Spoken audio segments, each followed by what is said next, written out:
Hello YouTube, I'm back. I know it's only been a couple of minutes, but I had to let my gloves dry out and let my hands unprune and everything and get all that washed up, and took a quick break while I was at it, because why not? So we're on and ready to go on to the next step. So next up I've got to do some citruses. I've got to do some lemongrass and some lime, and then also some Fruit Loops. So I have all these here. I've got my lemongrass, I have my lime, and then I also have pink grapefruit and sweet orange for the Fruit Loops. Now the Fruit Loops is a blend, so I will also need a glass to blend it in before I mix it in. That's going to be after the solid ones, because the solid colors are a lot easier to do. So I can kind of do the whole batch and show you what it looks like, and that'll kind of give you an idea of what the coloration will look like, that process. And then from there I can move on to the multi-batches, and it's pretty much the same for the multi-batches. It's just a big pain in the butt because you have to split up that recipe, and it takes a little bit more time, of course, because you're dealing with a bunch of different containers instead. But let me get this started again. So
now we have our colorants and all the dry ingredients mixed in together, so it is ready to mix up. And this is why you have the gloves, because as you can see, it's already got yellow.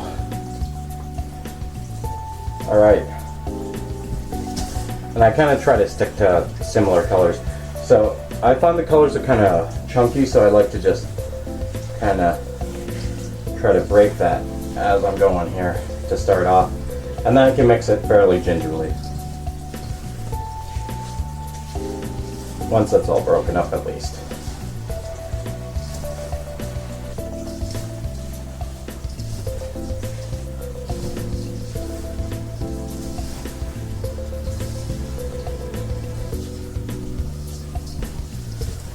Now I can still see some little chunks of it where it's not been broken. You can just go ahead and do that manually if you want, or repeat the process a little bit more in case there's any more. You cannot see. There usually will be, but still, once we get further in, it's going to be still getting mixed up a whole lot more, and that's going to break up whatever is left there. But try to get as much as you can to start off to make sure you have a nice even color to start. Otherwise it can get a little bit blotchy sometimes. You get little speckles of color here and there, which, it can look nice sometimes, but sometimes that's just not what you're going for.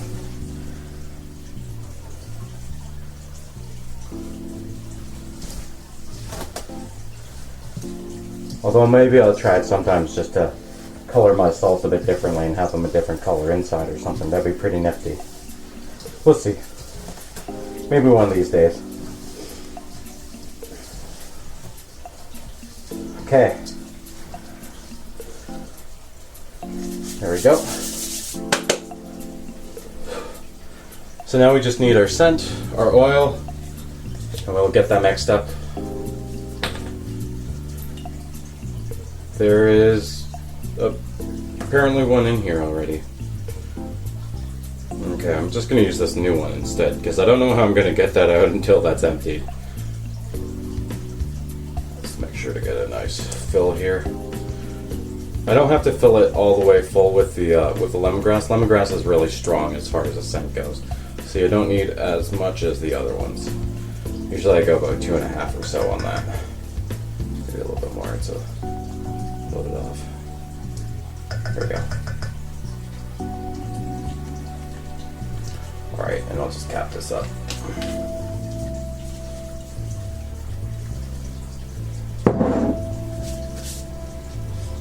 And let's just get that oil.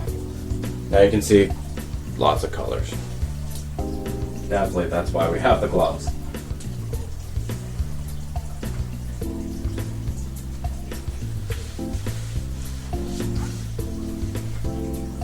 make sure to get that excess off for the water. You might get a little bit on your gloves as you're doing it, that's fine.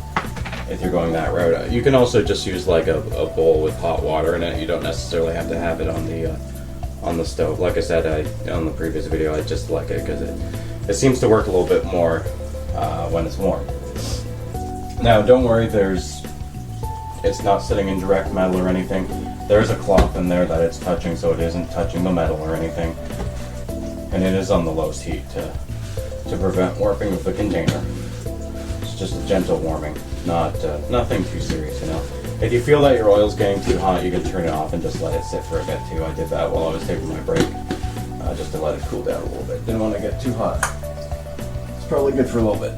All right, I'm just gonna mask up and get this all mixed in again.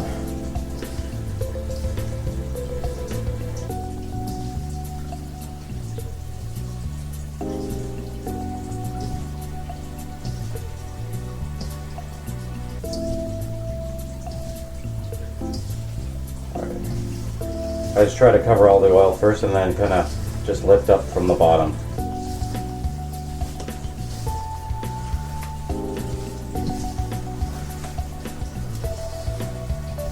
I try to keep it off the sides because I find then the material gathers there and sticks there. I have to wipe it off, but after you wipe it off, because it's oil, it's usually pretty good. It might get a little bit more, and you can just repeat it. And eventually it'll stop. I'm just going to whip through this.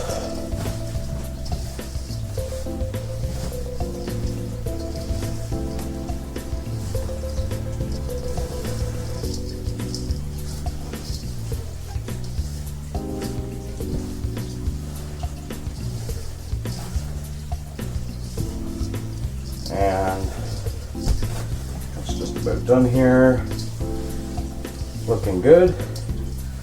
Just gonna get this off the edges. I like to get all the powder mixed in here.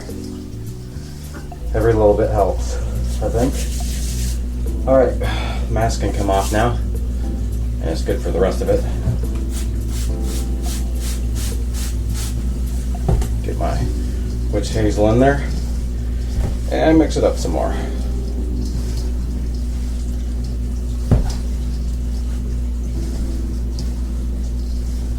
Sometimes with witch hazel too, I find it can get on the rim of the bowl, and then you just have to wipe it off, and you know it'll gather the dry material there, and it'll still be able to mix in and everything. It's all good that way.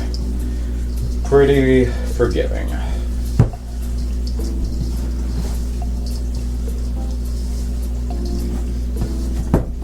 Like I said, I do use about quarter of a cup of coconut oil, down to even an eighth, depending on how moist it is in the air and what you're going for as far as consistency.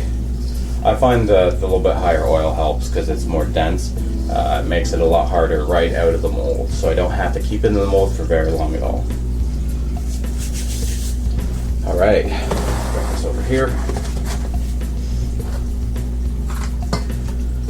And get pressing.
Una más.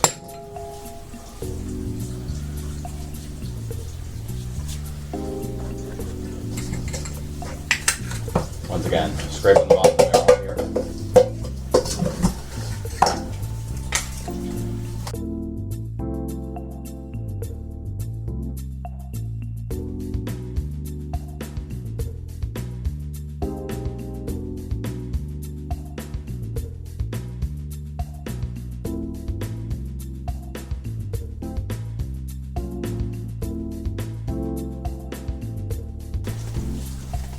Alright.